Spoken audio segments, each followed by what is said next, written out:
Nahihina ako na.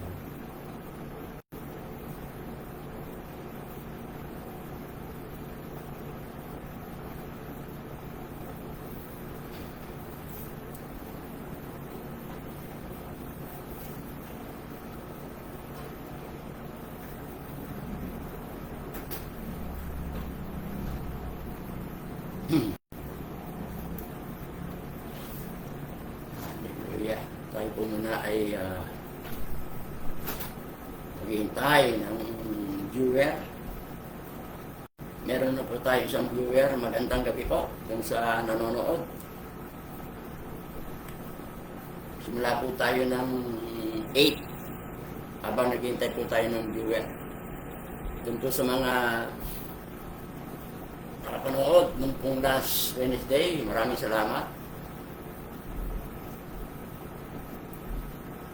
Hallelujah. Isa pa lang ang ating viewer. Mapalad yung nagsasoro ng ating viewer.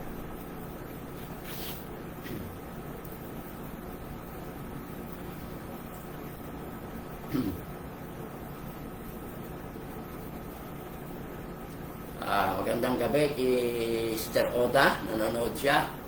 Siya po ay nanonood mula Santa Rosa. Good evening, Sister Oda Fuentes.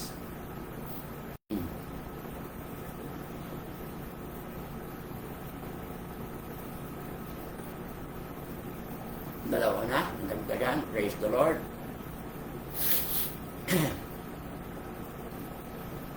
Eksaktong 8, magsisimula po tayo ng pag-aaral.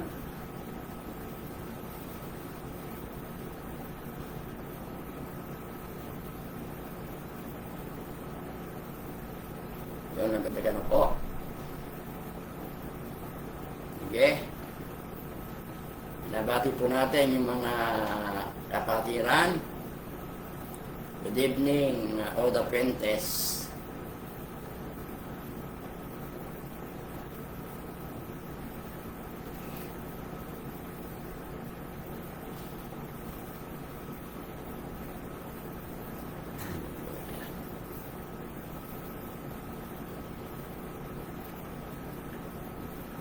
Hintay po natin yung ating mga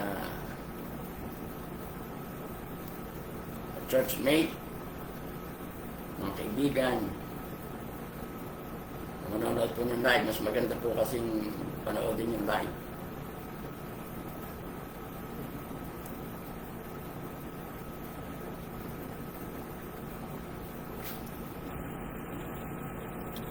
Good evening kay sa aking kapatid, kay Ine Giko, siya po yung nanonood sa Binyan. Kay Sister Minda Reyes, good evening. Good evening sa inyo. Praise the Lord.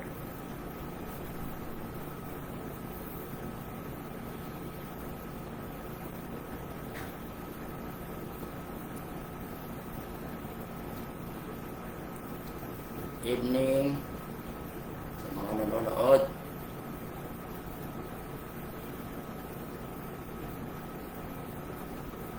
Okay, eksaktong alas 8 po ay magsisimula po tayo.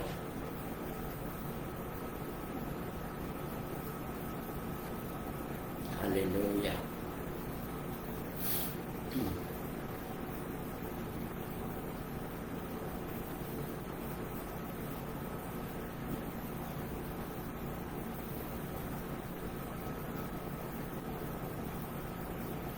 Okay, tayo po ay magsisimula na. Tayo po muna ay manalangin. Panginoon, kami po ay nagpupuri, nagpapasalamat muli sa napakagandang oras na pinag-aroon sa amin. Maraming salamat sapagkat muli binigyan mo kami ng kalayaan na magbahagi ng salita mo through live streaming, Panginoon. Pauna mo yung balingkod, anoint your word, anoint your servant, at dalahin ko, Panginoon, ang bawat salitang lalabas sa aking bibig. Ito po yung salitang magbibigay kalakas ang pagpapala sa makikinig at higit sa lahat magbibigay ng karangalan. Kalula at yaso yung dakilang pangalan. Banal na Espiritu, sama mo yung abal lingkod, Panginoon, at dahil banal na Espiritu, ikaw mo sa aming kalagitnaan, inakin po namin ang katagumpayan sa pangalan ni Jesus.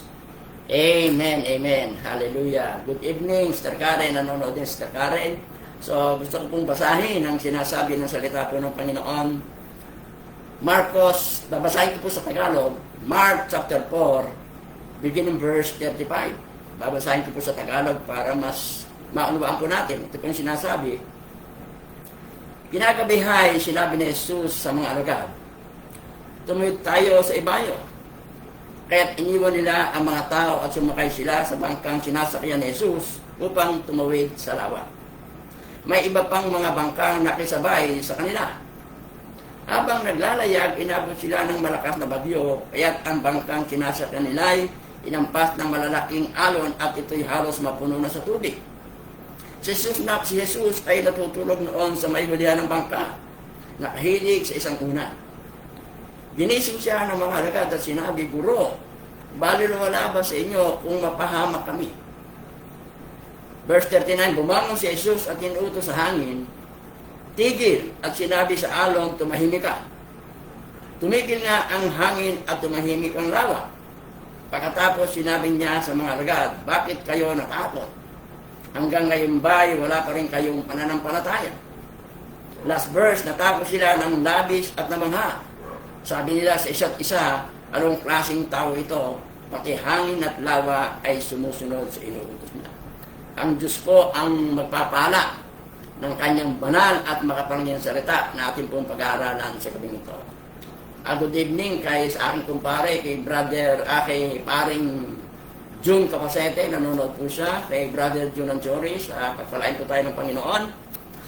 So, sa gabing ito po yung last na message natin about faith.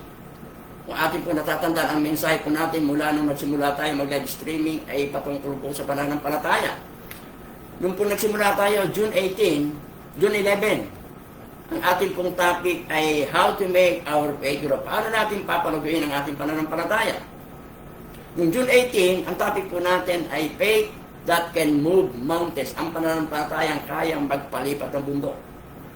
Yung last Wednesday, yung pong June 25, ang topic po natin, the power of biblical faith.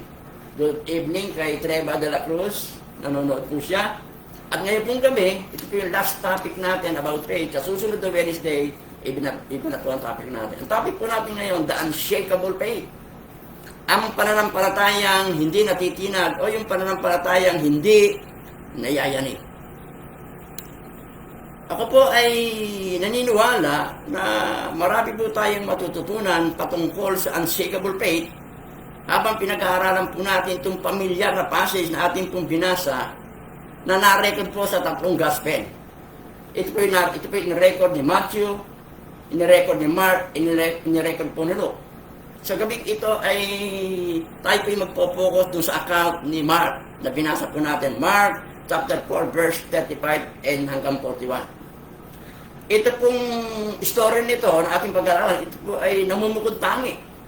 Namumukod tangi sa pag-aaral ng pananampalataya dahil po doon sa kaparaanan kung paano po nag-respond o kung paano po tumugon yung mga disciple yung sila po yung nakaranas ng bagyo sa Sea of Galilee. Alalahanin po natin na ito pong, o yung majority po ng alagad ng ating Panginoon Kristo ay fisherman, mga mangingisda.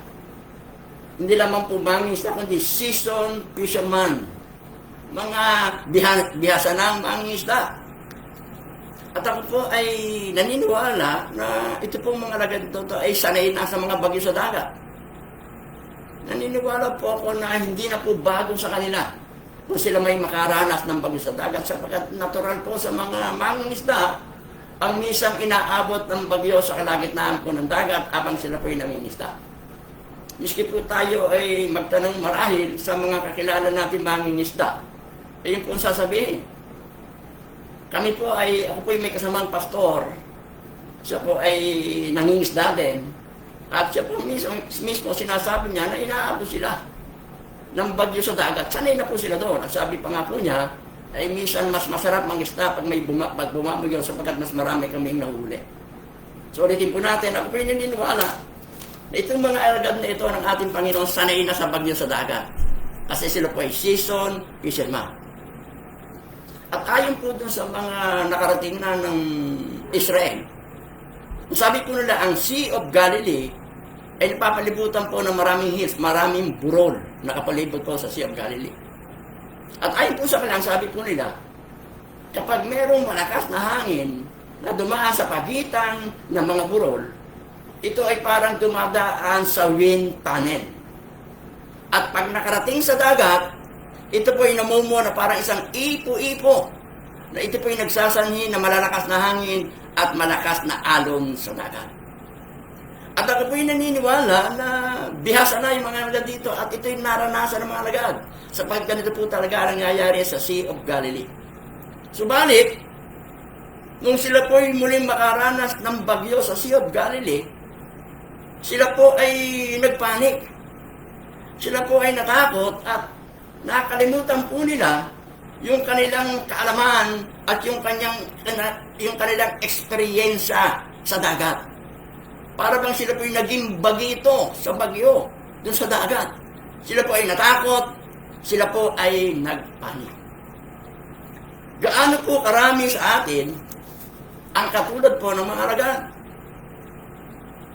Tayo po ay marahil ay matagal na po tayong mananampalataya, maaaring mayroong mga bago, pero matatagal ng mananampalataya, marami na po tayong kaalaman patungkol sa ating Panginoon Hesus.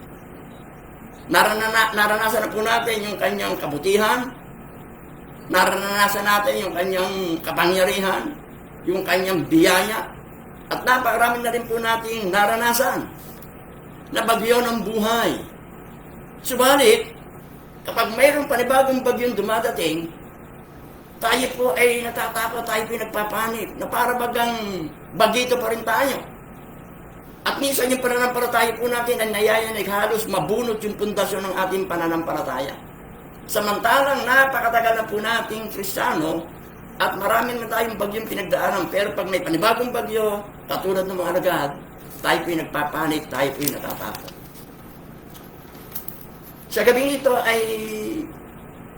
I pray na ang ating pag-aaralan ay makatulong sa atin upang atin pong maunawaan kung ano ang ibig sabihin ng pagkakaroon ng pananampalatayang hindi natitinag.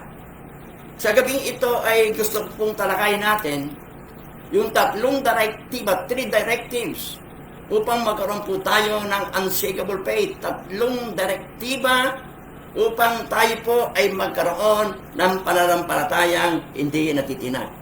Muli po natin basahin Mark chapter 4 verse 35 hanggang 36. Babasahin ko po muli sa Tagalog. Sabi po dito, kinagabay sinabi ni Jesus sa mga alagad, tumawid tayo sa lawa. Verse 36, kaya't iniwan nila ang mga tao at sumakay sila sa bangkang sinakyan ni Jesus upang tumawid sa lawa. May iba pang mga bangkang nakisabay sa kanila. Number 1, directives. Para po tayong magkaroon ng pananampalatayang di natitinag. Nakita ko po si Ate Bioli. Good evening, Ate Bioli. Nanonood po siya. Number 1 directive, be familiar with God testing of our faith. Maging familiar po tayo sa pag-testing ng Panginoon sa ating pong mga pananampalataya. Ibig lang sabihin, masanay na tayo. Masanay na tayo na yung pananampalataya natin ay talagang kinetesting po ng Panginoon. Bahagi po ng ating buhay bilang mananampalataya na yung pananampalataya natin tetestingin po ng Panginoon. Masanay na tayo, huwag tayo magtaka. Kaya sabi po ng 1 Peter 4:12, huwag niyong pagtakhan o ariing di pangkaraniwan yung bagyo o yung mga pagsubok na inyong nararanasan. Ibig lang sabihin ni Apostle Peter, huwag na tayong magtaka. Natural sa buhay Kristiyano yung mga bagyo ng buhay. Isa po sa pinakakritikal na aspeto pagdating sa pananampalataya ay yung pinagtutuunan natin ng pananampalataya. The object of our faith. What is the object of our faith? The object of our faith is God Himself. Yung Diyos mismo. The power of God, the promises of God. Yun po yung pinagtutuunan ng ating pananampalataya. Ang tanong, how big is God to us? Gaano po kalaki ang Diyos sa atin? Malaki po ba ang tingin natin sa ating Diyos? How big is God for us? Kapag hindi po natin nakikita ang Diyos bilang Almighty God, hindi po natin nakikita ang Diyos natin bilang all-powerful God, hindi natin nakikita ang Diyos natin, Diyos na walang imposible, huwag po tayong umasa na ang Diyos ay gagawa ng mga bagay na extraordinary sa ating buhay, maging sa buhay ng ating kapwa. Naunawaan po ba natin? Kung ang Diyos po ay hindi natin nakikita malaking Diyos, hindi natin nakikita bilang makapangyarihang Diyos, bilang all-powerful God, almighty God, Diyos na walang imposible, eh huwag po tayong umasa na ang Diyos ay gagawa ng mga extraordinary bagay sa ating pong buhay at sa buhay po ng ating kapwa. Subalit, kung nakikita po natin ang Diyos natin as all-powerful God, all-trustworthy God, almighty God, Diyos na walang imposible, makakasigurado po tayo na ang Diyos ay gagawa ng extraordinary bagay sa ating buhay, extraordinary bagay sa ministry pinagkatiwala sa atin, extraordinary bagay sa ating pong pamilya at sa ating pong minamahal na bansa. Makikita rin po natin ang Diyos, isang Diyos na walang imposible na ang Diyos magagawa ang lahat ng bagay. Conforme kung paano po natin nakikita ang ating Panginoon Diyos. How big is God to us? Isa pa pong tanong, do we know Him enough that we will trust Him? Kilala po ba natin ng lubusin ng Diyos upang siya'y ating pagkatiwalaan? Ang pagtitiwala po natin sa Diyos ay nakadepende lagi kung gaano natin siya kakilala. Miski nga po sa tao, halimbawa, ay marahil ay hindi mo pagkakatiwalaan ang isang tao na hindi mo naman kakilala. Diba? Hindi ka magtitiwala sa tao na hindi mo siya kilala. Miski kakilala mo ang tao pero hindi mo siya lubos ang kakilala, ay mahirap pagkatiwalaan. Same is with God. Lubusan ba ang pagkakakilala natin sa Diyos at pagtitiwalaan natin ang ating pong Panginoon Diyos? Gaano natin siya kakilala? Dito po sa ating binasang talata sa verse 35, makikita po natin dito na mismo ang ating pong Panginoong sa Kristo ang nag-invite sa mga lagad na tumuwid sa Sea of Galilee para po makarating sa kabilang ibayo. Babasahin ko po muli sa verse 35. Sabi po sa English, Jesus said to them, let us cross over the other side. Sabi po sa Tagalog, tumuwid tayo sa ibayo. Ibig sabihin, si Jesus po mismo ang nag-invite sa kanila, tumuwid tayo sa kabilang ibayo. Ang tanong, alam po ba ni Jesus beforehand na sa kanilang pagtawid sa Sea of Galilee ay makakaranas sila ng bagyo sa dagat? Alam po ba ni Jesus na meron silang mararanasang bagyo sa dagat? Beforehand. Natural, alam po ni Jesus. Because our God ay is a God, all-knowing God. Good evening kay Ren Amano, nanonood po siya. Good evening. Good evening kay Susan Alvaro Reyes. Maraming salamat. Sige, tuloy po tayo. Of course, alam na po ni Jesus, miski hindi pa po sila naglalike, alam ng ating Panginoon Kristo na pagtawid nila sa Sea of Galilee, meron silang mararanasang bagyo sa dagat. Ang tanong, alam pala naman ni Jesus na merong bagyong mararanasan, pero bakit pinahintulutan pa ni Jesus na sila'y tumawid?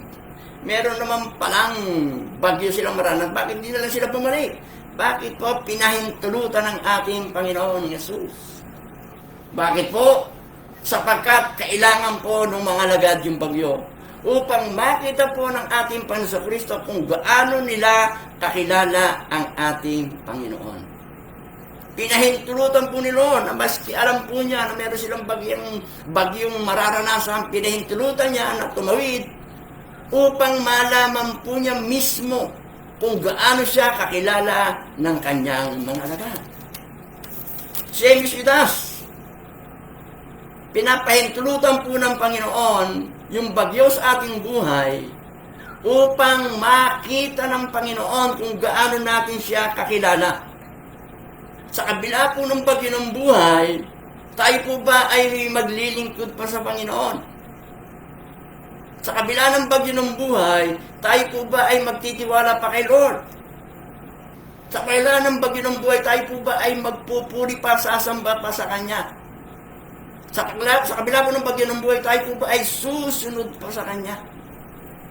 So pinapahintulutan po ng Panginoon yung bagyo sa ating buhay katulad sa mga alagad upang makita po niya kung gaano natin siya kakilala. Amen. Ito po yung magpapatunay. Kasi pag kilala po natin ang Panginoon, miski may bagyo ng buhay, hindi tayo kahit ginagin sapagkat alam po natin na ang Diyos natin pinaglilingkuran ng makapangyarihan. Diyos na walang imposible. Na Diyos na may control sa lahat ng bagay. Amen. Kaya yung mga nararanasan po natin bagay ng buhay, pinahintulutan po ni Lord yan. Bakit? Upang makita po ng Panginoon kung gaano natin siya kakilala. Throughout the Bible, mababasa po natin talaga ang Diyos bilang Diyos na nagte-testing ng pananampalataya ng kanyang mga lingkod. James chapter 1, beginning verse 2 hanggang 4. Babasahin ko po sa English, sa New King James Version. My brethren, count it all joy when you fall into various trials. Sabi sa Tagalog, mga kapatid, ariin yung magala kayo kapag kayo dumadanas ng iba't ibang pagsubok. Ang sabi po, sabi sa verse 3, knowing that the testing of your faith produce patience. Sabi po ng verse 4, but let patience have its perfect work, that you may be perfect and complete, lacking nothing. Dito po'y maliwanag na sinabi ni James, yung mga pagsubok sa sinabi po niyang the testing of our faith. Sabi po sa verse 2, brethren, sabi po sa verse 3, knowing that the testing of our faith. So tinawag po niya yung mga pagsubok, iba't ibang pagsubok as testing of our faith. Pagsubok sa ating mga pananampalataya. Sinusubok po ng Panginoon yung pananampalataya natin. At ito pong talatang ito ay makatutulong sa atin para maunawaan po natin na dapat pala nating i-welcome yung anumang bagyong nararanasan natin sapagkat ang Diyos po'y merong plano sa bawat bagyong nararanasan. Meron siyang planong gustong matapad sa buhay po natin. Anong bagyong nararanasan? Malakas man yan.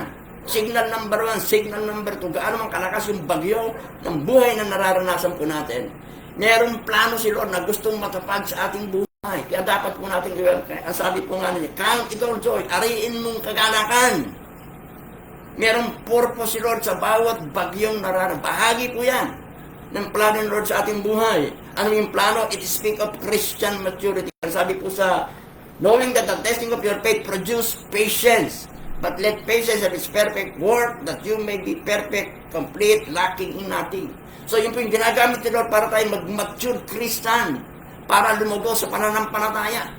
Ginagamit yung bagyo ng buhay upang mahubog tayo, upang lumago tayo sa pananampalataya.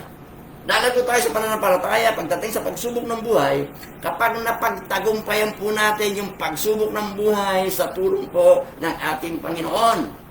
Kasi miki gaano karaming pagsubok ang nadapating sa ating buhay, kung di po natin pagtatagumpayan, hindi lalago yung pananampalataya natin. Lalago yung pananampalataya natin kapag napagtagumpayan po natin lahat ng pagsubok ng buhay. So, ginagamit ni Lord yung mga pagsubok to mature us upang palaguin yung ating pananampalataya, upang tayo po'y maging kagamit-gamit sa ubusan ng ating pong Panginoong Diyos. Sabi po ng Psalm chapter 66 verse 10, for you, O God, have tested us, you have refined us as silver is refined. Sabi po ni Haring David, Panginoon, kami po'y tinetesting mo para ma-refine, para maging dalisay, as silver is refined. So alam po ni David na yung pagsubok, yung po yung maghuhubog sa kanya bilang lingkod ng Panginoon. Psalms 129 verse 23 hanggang 24. Search me, O God, sabi po ni David, and know my heart. Try me and know my thought, and see if there's any wicked in me, and lead me in life everlasting. Sa totoo lang po, aminin natin sa hindi. Kalimitan, hindi naman po natin ina-appreciate yung mga pagsubok ng buhay na nararanasan natin. Na-appreciate po ba natin? Pag may pagsubok ba ng buhay, welcome po natin. Pag may bagyo ba tayo nararanasan, pinasasalamatan ba natin? Kalimitan, hindi po natin ina-appreciate. Pero yan po ay ginagamit ng Panginoon para lumabas yung the best sa atin. Yan po yung ginagamit ni Lord para ma-build yung karakter po natin. Para mahubog yung ating pagkatao. Upang mahubog yung ating karakter bilang mananampalataya. Upang tayo po ay magamit ni Lord at maging pagpapala sa iba. Sapagat alam po ng ating Panginoon, napakarami pa pong bagyo tayong pagdadaanan sa buhay. Hanggang tayo pinaan dito pa, hindi pa po nabalik si Lord. Asahan po natin, trial after trial. At yung trial po natin nararanasan, yan po yung nagpa-progress.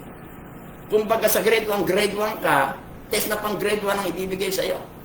Pag grade 2 ka na, test na pang grade 2. Habang tumatagal ka, tumataas yung level ng testing ng trial. Kaya nga po maraming trial para tayo mabuild yung character upang sa mga susunod pang trial, alam na po natin ang dapat po natin gawin. Amen. Yung pagsubok na nararanasan po natin, ginagamit ni Lord as character builder. Mabuild yung character natin bilang mananampalataya. Maging si Job. Sabi nga ng Bible, he is a righteous and devoted believer. Isa po siyang lingkod na matapat. Pero alam po ni Lord, alam po ni Job at naunawaan niya yung proseso ng testing sa kanyang buhay. Babasahin po natin Job chapter 23 verse 10. Babasahin po sa English, New King James Version. But he knows the way that I take. When he was tested me, I shall come forth as gold. Ang sabi po sa Tagalog, ngunit alam ng Diyos ang aking bawat hakbang. Kapag sinubok niya, lalabas ang kadalisayan. So alam po ni Job na yung pagsubok, yung po ang magbibigay ng kadalisayan, lalabas yung kadalisayan sa kanya. It is for our own good. Ang tanong, how do we respond? Paano po tayo nagre-respond sa mga pagsubok ng buhay? Amen. Be familiar with God's testing of our faith. Masanay na po tayo doon sa mga pagsubok nararanasan. Bahagi po yan ng ating buhay Kristiyano. So yun po number 1. Number 1 na directive para tayo magkaroon ng unshakable faith, be familiar with God's testing of our faith. Number 2 na kailangan natin para po tayo magkaroon ng unshakable faith, basahin po natin Mark chapter 4 verse 37 and 38. In a great, babasahin ko sa Tagalog na lang, verse 37 and 38. Habang naglalayag, inabot sila ng malakas na bagyo, kaya't ang bangkang sinasa kanila hinampas ng malalaking alon at ito'y halos mapuno sa tubig. Si Jesus ay natutulog noon sa kahulian ng bangka, nakahilig sa isang unan, giniting siya ng maalagat at sinabi, Guro, baliwala ba sa inyo kung kami ay matama? Number 2, directives para to tayo ay magkaroon ng unshakable faith. Be aware of God's abiding presence. Magkaroon po tayo ng kamalayan ng nananatiling presensya ni Lord. Ibig sabihin, anumang bagyong nararanasan natin, kasama natin ang Panginoon. Maging aware po tayo. Magkaroon tayo ng kamalayan na anuman yung nararanasan po natin, kasama natin ang ating pong Panginoong Diyos. Balik po tayo doon sa passage na binasa po natin. Isang katotohanan na makikita po natin dito, ang ating pong Panginoong si Kristo ay sumakay sa parehong barko na sinakyan ng mga alagad. 10 bangka sumakay si Jesus. Doon sa bangka na sinakyan po ng mga alagad. Doon din po nakasakay si Jesus sa bangka na kung saan nakasakay yung kanyang mga alagad. Ibig kong sabihin, kasama ni Jesus yung mga alagad nung wala pa po silang bagyong nararanasan. At kasama din siya ng mga alagad nung meron na pong bagyong nararanasan. Kasi magkasama po sila sa bangka. Ulitin po natin. Kasama na ng mga alagad si Jesus, wala pa pong bagyo. At kasama po nila si Jesus nung nararanasan po nila yung bagyo. Kasama nila si Jesus. Unfortunately, sa kabilang ang kasamaang palad, dahil po sa kakulangan ng pananampalataya ng mga alagad, they took for granted the value of the presence of Christ in their midst. Dahil po sa kakulangan ng pananampalataya, kanila pong pinagwalang bahala o binaliwala na yung kahalagaan ng presensya ni Jesus Christ sa kanilang kalagitnaan. Binaliwala niya, nakasama nila si Jesus. Dapat, sinabi na, kasama natin ang Panginoon Jesus, wala tayong dapat ikatakot. Kasi kasama natin si Lord. Bahala si Lord sa atin, pero hindi. They took for granted the value of Christ's presence in their midst. Binaliwala o pinagwalang bahala nila, nakasama nila si Jesus, yung kahalagahan, nakasama nila si Jesus doon sa bagyong kanilang nararanasan. Binaliwala po nila. Kaya nagkaroon po sila ng takot. Nagkaroon sila ng nagpanik po sila. Pero kung kinilala nila at talagang pinanindig, kasama natin si Jesus eh. Wala tayong dapat ikatakot, bahala si Lord dyan. Pero hindi nga po ganoon ang nangyari. They took for granted the value of Christ's presence in their midst. Isa pong katotohanan, isa pong realidad sa ating buhay, na tayo po'y nakakagawa ng ganong pagkakamali. Sa bagay din, pinagdadaanan po natin, lagi po natin natutok for granted yung presence ni Lord. Lalo po tayo bilang mananampalataya ay matagal na po tayo sa Panginoon at tayo pinagbabasa ng Bible. Alam natin na bawat bagyong pinagdadaanan natin, kasama natin si Lord. Sabi nga ng Bible, hindi kita iwanan, hindi kita papabayaan. Sa bawat pagsubok na pinagdadaanan natin, alam natin kasama ni Lord. Kasama natin si Lord. Pero subalit, minsan, pag may bagyo tayong pinagdadaanan, minsan, hindi natin nakikita na kasama natin si Jesus.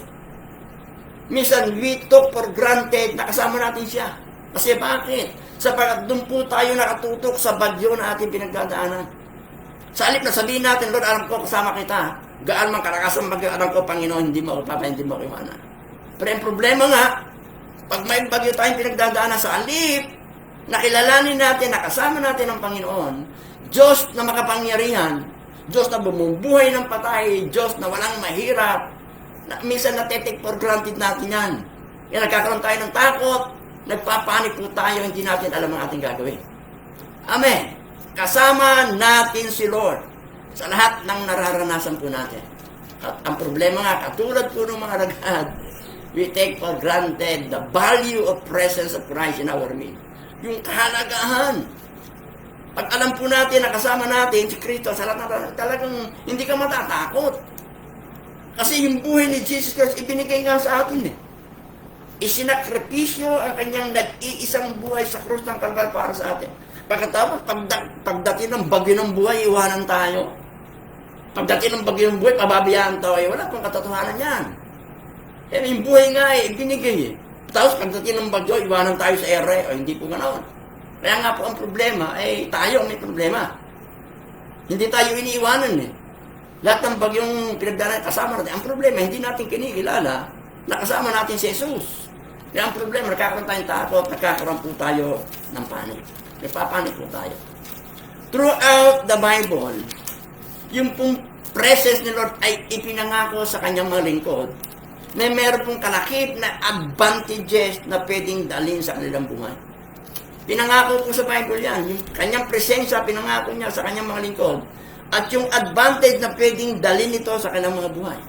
So, titingnan po natin sa Biblia yung ilang pangako ng Panginoon at kung anong benepisyo ang pwedeng dalhin nito sa buhay na pwedeng dalhin ang presensya ni Lord sa ating buhay. Sa Joshua chapter 1, verse 3 hanggang 6, yung pong abiding presence ni Lord, yung presensya ni Lord ay nangangako ng tagumpay. Ibig sabihin, ano man ang pinagdadaanan natin, kinikilala natin, kasama natin si Lord, ang bibigay po nito tagumpay sa atin. Joshua chapter 1, beginning verse 3, sabi po ng verse 3, hanggang 6, babasahin po natin. Every place the sole of your feet will tread upon, I have given to you, just I have promised to Moses. Sabi po ng verse, from the wilderness and this Lebanon, as far as the great river, the river of Euphrates, or the land of the Hittites, to the great sea toward going down to the sun shall be your territory. Ito yung pangako yung mga territory ni Biblia. Sabi po ng verse 5, pakinggan natin maigil. No man shall be able to stand before you all the days of your life. Just as I was with Moses, so I will be with you. I will never leave you nor forsake you. Sabi sa verse 5. Walang makakagapi sa iyo habang ikaw ay nabubuhay. Yung pangako ni Lord. Kay Moses, habang ikaw ay, yung pangako ng Panginoon kay Joshua, habang ikaw ay nabubuhay, walang taong makakatalo sa iyo. Sasamahan kita gaya ng pagsubaybay ko kay Moses, hindi kita iwanan, hindi kita papabayaan. Yun ang sabi ng Panginoon. Kasama natin si Lord. Ang sabi ng Panginoon, walang sino man pwedeng tumalo sa inyo. Gagabayan ko kayo, hindi kayo iwanan, hindi kayo papabayaan. So yung kanyang abiding presence, nangangako po ng tagumpay. Sabi po ng verse 6, Be strong and courageous, for you shall cause the people to inherit the land that I swore to your fathers to give them. Matapos pong mamatay si Moses, pinili po ng Panginoon si Joshua to take the leadership at dalhin ang bansang Israel sa lupang pangako. Nung namatay si Moses, ang pinili ng Panginoon mag-take ng leadership si Joshua.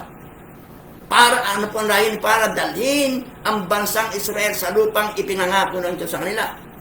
Sa verse 5, binasa po natin kanina, yung pong presence ni Lord sa buhay ni Moses, ipinasa. Pinasa po kay Joshua, basahin po natin muli. Walang makakagapi sa iyo habang ikaw'y nabubuhay. Sasamahan kita gaya ng pagsubaybay ko kay Moses. So yung present ng makapangyarihan Diyos sa buhay ni Moses, ipinasa po kay Joshua. At ang pangako ay naggagarantiya kay Joshua na sa tuwing magtatagumpay at madadala niya ang bansang Israel sa lupang pangako. Sa promised land, basahin po natin ulit sa verse 6. Be strong and courageous, for you shall cause the people to inherit the land, and I swore to their fathers to give them. Ang pangako, magtatagumpay ka sa iyong pakipaglaban, madadala mo ang bansang Israel sa lupang pangako. Ito po yung nagkaroon ng katuparan. Pag pinag-aralan po natin ang buhay ni Joshua, 31 hari po ang tinalo niya. At nadala po niya ang bansang Israel sa lupang pangako gaya ng ipinangako ng Panginoon. So yung presence ni Lord ay nangangako po ng tagumpay. Kung si Joshua po yung nagtagumpay dahil alam niya kasama niya ang Panginoon, ganun din po tayo. Ang pangako ni Lord.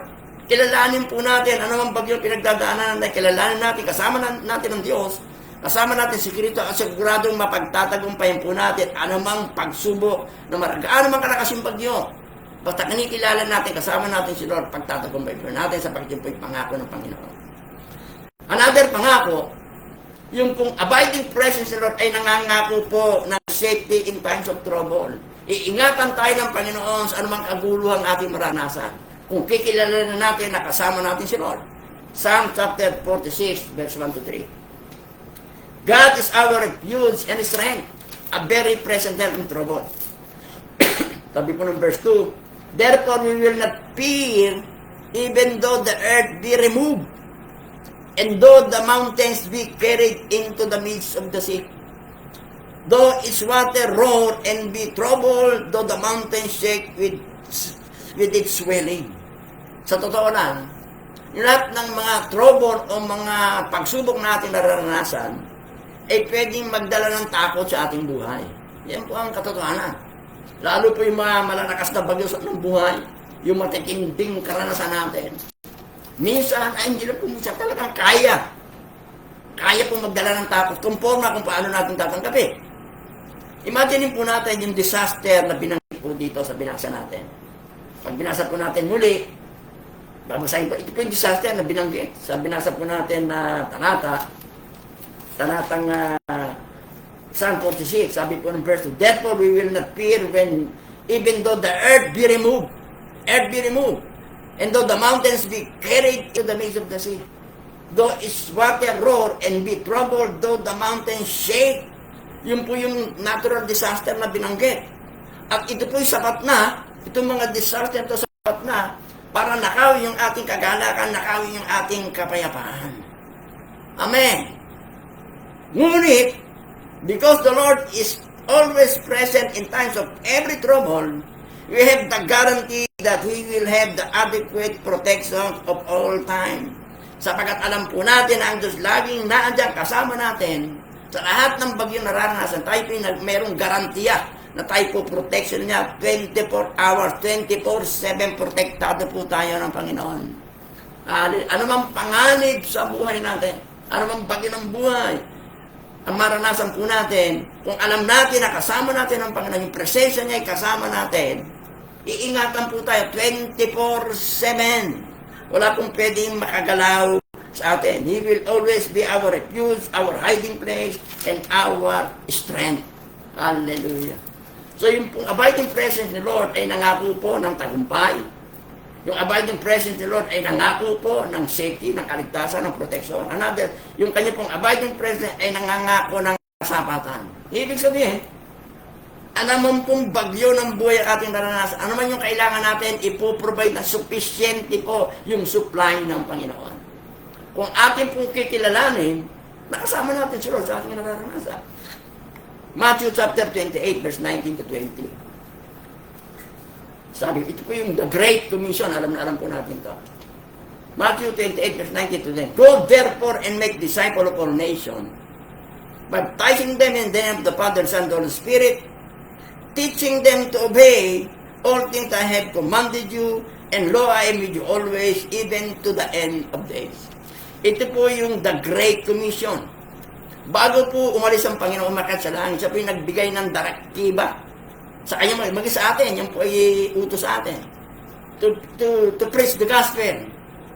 Yung po expansions of the kingdom of God. Binigyan din niya. Bago sa umalis, iniwas ang trabaho, share the word to the whole world. Expand the kingdom of God. Pero binigyan din pong diin ng ating Panginoon sa Kristo. Sa ating pong paghayo, sufisyente yung resources na ano man ang kailangan natin, sufisyente. Sapagkat bakit? Because kasama po natin ang Panginoon. Sabi po muli ng binasa natin, teaching them to obey everything I commanded you, and I am with you always till the end of the earth. Binigyan tayo ng trabaho, expand the kingdom of God. Yung kakailangan natin habang in-expand natin yung kingdom, sapat-sapat. Bakit? Kasama po natin ang Panginoon. Ano man ibig sabihin, ano man yung pangangailangan natin, kung doon sa Great Commission habang tayo nangangaran, ito po ay sapat-sapat yung provision po ng ating Panginoon. Amen. Hallelujah. He literally promised us success, safety, and sufficiency sa pamamagitan po ng kanyang presensya. Napakalaga po mga minamahal na kapatid. Sa lahat ng pinagdadaanan natin, nakilalanin po natin, nakasama natin ng His abiding presence. Promises, success, safety, and protection. Another passage po patungkol po sa abiding presence ni Lord. Psalm 139, verse 7 to 10. Where can I go to your spirit? Or where can I pray from your presence? If I go to the heaven, you are there. If I make my bed in hell, behold, you are there. Miski saan nandun ang Panginoon. Verse 9, if I take my wings on the morning and dwell in the uttermost part of the earth, even there your hands shall be lead me, and your right hand shall hold me. The abiding presence of God is with us. Saan man tayo, anumang pinagdadaanan natin. Amen. Kasama po natin ang Panginoon. Balik po tayo sa ating narratives, doon sa passage. Yung mga alagad mismo ang dapat ang mas nakakaalam. Mas nakakaalam na dahil kasama nila si Jesus, they are absolutely safe. Dapat sila mismo yung may alam ng higit kaysa sa atin. Na dahil kasama nila si Jesus, sila ay absolutely safe. But they took His presence for granted. Kaya nga lang, binaliwala po nila na nakasama nila si Jesus. At tayo po bilang mananampalataya, wag po natin kakalimutan. Wag natin ite-take for granted yung kanyang presence. Ano man yung nararanasan po natin, ano man bagyo, malakas, mahina, signal number 1, number 2, number 3, number 4, number 5, kilalanin po natin, deep in our heart, nakasama po natin ang Panginoon. At pagkasama natin ang Panginoon, merong tagumpay, merong protection, merong kagalakan, may joy. Amen. Praise God. Palakpakan po natin si Lord. Hallelujah. Yun po yung number 2. Para tayo magkaroon ng unshakable faith, be familiar with God's testing of our faith, be aware of God's abiding presence, panghuli po. Para tayo magkaroon ng unshakable faith. Basahin ko pong muli, verse 34, 38, hanggang 41, ito po sinasabi sa Tagalog. Si Jesus ay natutulog noon sa huli ng bangka. Nakahilig sa sangunan, ginising siya ng mga alagad at sinabi, Guro, baalala po ba sa inyo kung mapahama kami? Sabi po ng verse 39, bumangon si Jesus at inuutos sa hangin, tigil! At sinabi sa alon, tumahimik ka. Tumigil nga ang hangin at tumahimik ang lawa. Pagkatapos sinabi niya sa mga alagad, bakit kayo natatakot? Hanggang ngayon ba'y wala pa rin kayong pananampalataya? Verse 41, natakot sila ng labis at ang mga sabi nila sa isa't isa, anong klaseng tao ito? Pati hangin at lawa ay sumusunod sa inuutos niya. Pangatlo po, to have an unshakable faith, be assured of God abounding love. Maging tiyak tayo sa saganang pag-ibig ng Diyos sa atin. Ibig sabihin, siguraduhin natin sa sarili natin na mahal tayo ng Panginoon. Maging tiyak sa saganang pag-ibig ng Diyos sa atin. Ang sabi po doon sa verse 38 na binasa po natin. Sabi sa English, teacher, do you not care that we are perishing? Sabi po sa Tagalog, nung alagad. Guro, kasi natutulog po si Jesus eh. Ginising, sabi ng mga alagad, guro, baliwala ba sa inyo kung mapahamak kami? Baliwala ba sa inyo kung mapahamak kami? Kailangan po nating bigyan din yung statement ng alagad. Ano bang sinabi ng alagad? Guro, baliwala po ba kami sa inyo? Baliwala ba sa inyo kung mapahamak kami? Pero, kinakailangan din po natin tandaan kung ano yung nag-trigger sa alagad at sinabi niya yung statement na yun. Bakit mo sinabi ng alagad, guro, baliwala ba sa inyo kung mapahamak kami? Ano po yung nag-trigger sa alagad para sabihin yung statement na yun? Ano po yung nag-trigger? Yung katotohanan ng ating pong Panginoon sa Kristo ay natutulog sa gitnaan ng nakakatakot na bagyo. Kasi natutulog po ang Panginoon eh. Kaya yun po yung nag-trigger doon sa alagad para gisingin si Lord at sabihin, Lord, baliwala ba sa inyo kung mapahamak kami? Eh kung si Kristo ay gising nung nagbabagyo, hindi naman natatanong yung si Jesus eh.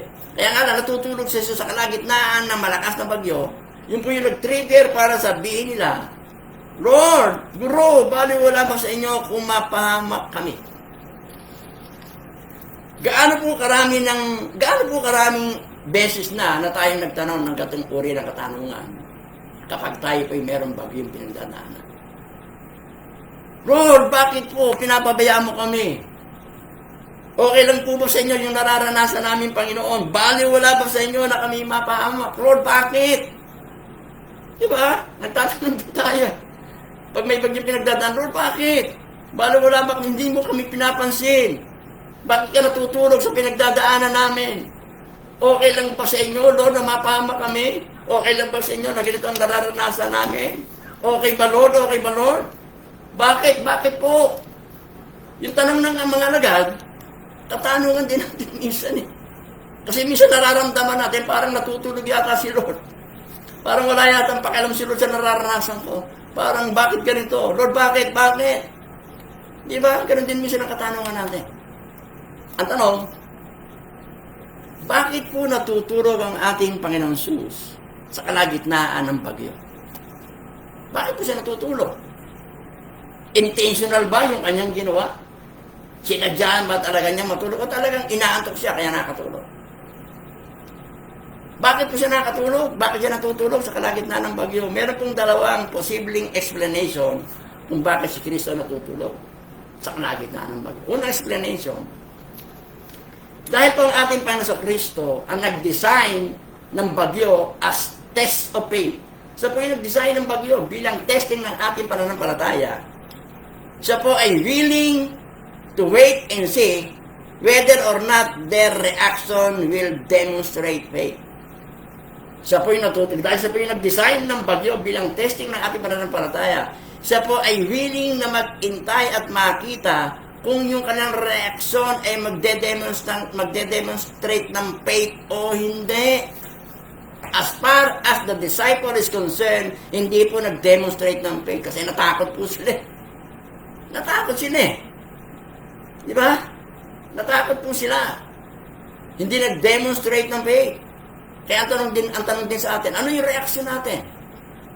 Kapag may bagyo ng buhay, pinapahintulutan ni Lord dyan na parang ang tingin natin natutulog si Lord. Kasi iniintay ni Lord kung yung magiging reaksyon natin ay magde-demonstrate ng pananampalataya o wala o pagkatakot. Kaya minsan pakiramdam mo parang natutulog si Lord, parang hindi tayo inintindi. Pinahintulutan niya yun upang makita po na Lord, kung yung reaction po natin ay magde-demonstrate ng faith o wala, o hindi, o ng takot. Yun po yung naranasan ng mga alagad eh. So natutulog po siya, he is waiting, he is willing to wait and see whether the reaction will demonstrate faith or not. As far as the disciples hindi po nag-demonstrate ng faith, takot at panic. So hindi po minsan na nararanasan po natin. Di ba? Tinitingnan ng Panginoon kung ano yung magiging reaction natin doon sa bagyo. Magpapanik ba tayo? Paninindigan, kasama ko si Lord, kayang-kaya ko ito, kasama ko si Lord. Sabi ng Bible, I can do all this to Christ who strengthen me. Gaano man kalakas ng bagyo na daranasan ko, alam kong kasama ko si Lord. Sinabi niya, hindi ako iwan, hindi ba? Kaya nga pinapahintunutan niyang maramdaman natin na parang siya'y natutulog. Maramdaman natin na parang wala siyang pakialam para makita kung ano yung magiging reaction po natin. Magde-demonstrate ba ng faith o wala? Amen. Naalala ko po si Abraham sa Genesis chapter 22. Nung siya po ay good evening, nanonood po, yung mga nanonood, thank you po, God bless. Si Stephanie, si Ayn, nagalaan si June, si Pundo, si KTC, thank you sa inyong panonood. Naalala ko po si Abraham sa Genesis chapter 22. Ang sabi po ng Panginoon sa kanya, dalhin mo ang pinakamamahal mong anak na si Isaac. Umakyat ka sa bundok na itutulog at ihandog mo sa akin. Burn offering. Handog na papatayin. Hindi lang po basta, kundi papatayin siya mismo yung papatayin. Kung atin pong pag-aaralan, hinintay ng Panginoon si Abraham makapanik ng bundok. Hinintay ng Panginoon na si Abraham ay magtayo ng altar. Hinintay ng Panginoon na ilagay ni Abraham yung panggatong. Hinintay ng Panginoon na talian ni Abraham si Isaac at ilagay doon sa ibabaw ng panggatong. Hinintay ng Panginoon na saksakin. Diba? Hinintay niya. At nung sasaksakin na, doon po inawat at in-reveal ng Panginoon kay Abraham na meron siyang prepared sacrifice kapalit ni Isaac. Hinintay po niya. Hinintay po niya kung yung magiging reaksyon ni Abraham sa utos niya ay magde-demonstrate ng faith. At nag-demonstrate ng faith. Kasi yung anak niya, nag-iisang anak. Matanda niya nung pinanginyak siya. Sabi ng Panginoon, isipin mo, kung ikaw, Lord, bakit naman? Matanda na nga ako nung naging anak ko. Pagkatapos, iyahandog ko sa'yo. Ganun yung pagsubok. Inintay ng Panginoon. Na kung ano ang magiging reaksyon ni Abraham. At ang naging reaksyon po niya, punong-puno ng pananampalataya pagtitiwala sa Panginoon. Basahin po natin. Genesis chapter 22, begin in verse 10. Nang sasaksakinan niya ang bata. Katulad sabi natin, naghintay si Lord eh. Katapos, nung sasaksakinan niya ang bata, tinawag siya ng anghel ng Panginoon. At mula sa langit ay sinabi, Abraham, Abraham. Narito po ako, sagot ni Abraham. Sino ng anghel?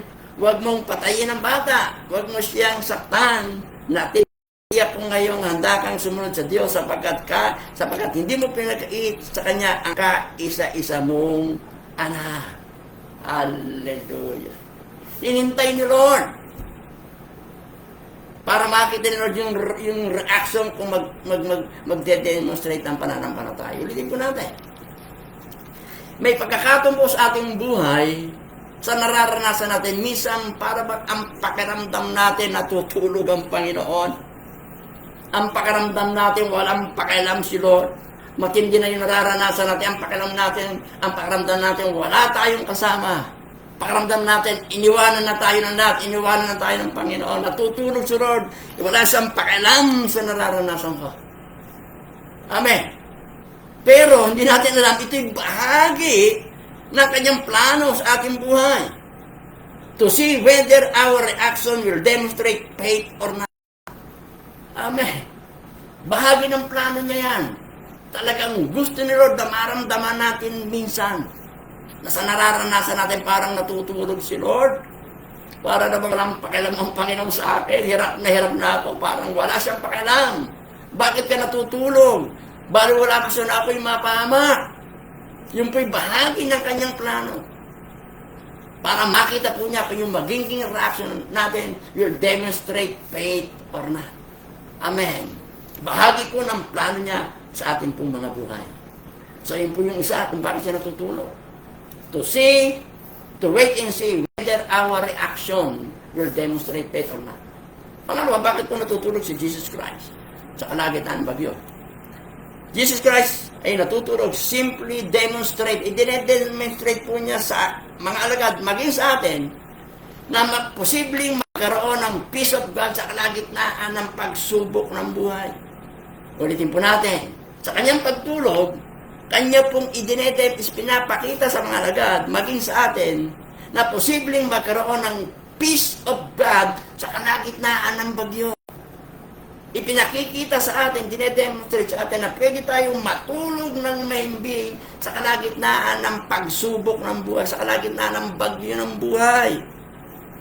Sa totoo lang, kapag meron po tayong bagyong nararanasan, hindi nga tayo makakatulog eh. Di ba? Madaling araw na, bilat pa natin.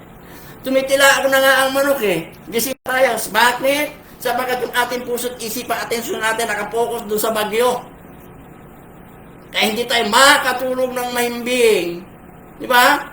Isip mo, bakit nangyari sa akin ito? Bakit gano'n? Bakit gano'n? Ang dami nating tanong. Kaya hindi po tayo makakatulog. Bakit? Ulitin natin. Sapagkat doon tayo nakapokus doon sa bagyo. Hindi tayo nakapokus doon sa Diyos na nakumukontrol ng bagyo. Hindi tayo nakapokus kay Kristo na kayang kalmahin yung bagyong naranasan po natin. Amen. Hallelujah. Ipinakikita sa atin. Ano mang bagyong pinagdadaanan natin, pwede tayong magkaroon ng kapayapaan, pwede tayong matulog ng mahimbing sapagkat lahat ng bagay wala pong pwedeng malihim si Lord, wala pong pwedeng malihim sa Panginoon. Lahat ng nararanasan, bawat detalye, alam po ng Panginoon niya. Pinahihintulutan ni Lord para makita kung meron tayong pananampalataya. Amen. Hindi tayo iwanan, hindi tayo papabayaan. Ano mang bagyo na atin pong pinagdadaanan, pwede tayong makatulog ng mahimbing kung kikilalanin po natin na tayo po'y mahal na mahal ng Diyos, kung kikilalanin natin na kasama po natin ang ating pong Panginoong Diyos. Amen. Praise God. Di ba, pag may physical na bagyo, hindi nga tayo makatulog. Diba? Kami, marami na pong naranasan na physical na bagyo na talagang yung lugar po namin, yung sa church ay binabaha. Kaya pag may bagyo noon, talagang hindi kami nakakatulog. Nagpe-pray kami, pero hindi kami nakakatulog kasi binabantayan po namin yung pagtaas ng tubig para yung mga gamit namin sa church, gamit ay tinataas.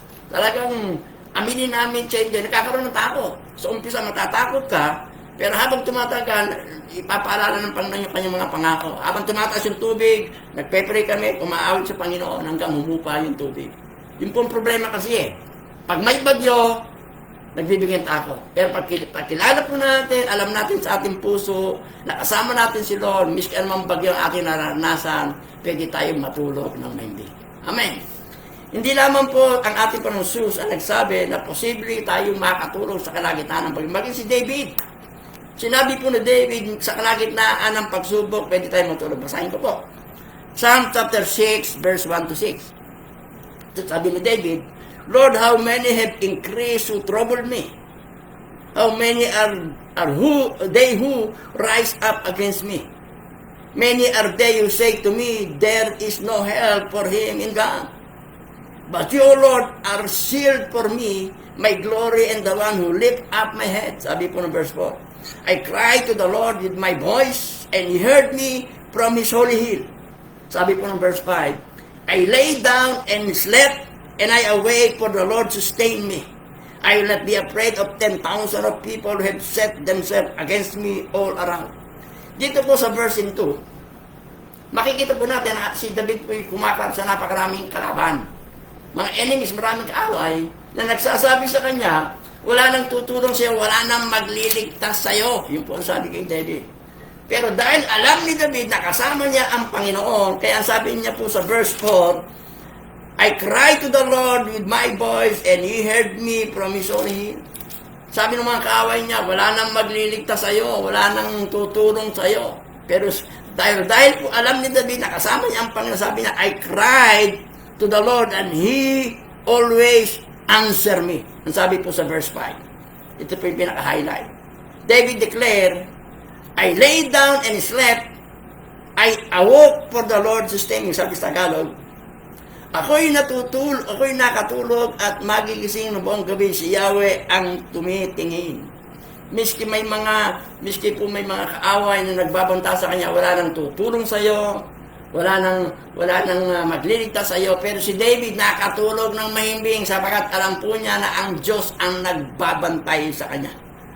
Amen. Ulitin po natin, minsan pinaparamdam na o nararamdam na natin, minsan talagang sinasadya ni Lord na maaramdaman natin na para bang natutulog ang Panginoon sa lahat ng ating nararanasan. Parang natutulog. Minsan ganun paramdam natin. Pero hindi po totoo yan. Kailanman hindi po natutulog si Lord. Amen. Dapat po tayo manampalataya na tayo po'y mahal ng Panginoon, na tayo po ay siya po'y nagmamalasakit sa atin. He is totally aware of what we are going through. He is in total control. Amen. He is in total control. Jesus Christ demonstrated in our text, He has the power and authority to calm down our storm. Siya po yung merong kapangyarihan at kapamalaan na pakalmahin yung bagyo. Wala pong pwedeng magpakalma ng bagyo sa buhay natin na kundi walang iba kundi ang ating pong Panginoong Jesucristo. Verse 39, babasahin ko po. Sabi po dito, He arose and rebuked the wind and said to the sea, Peace, and be still.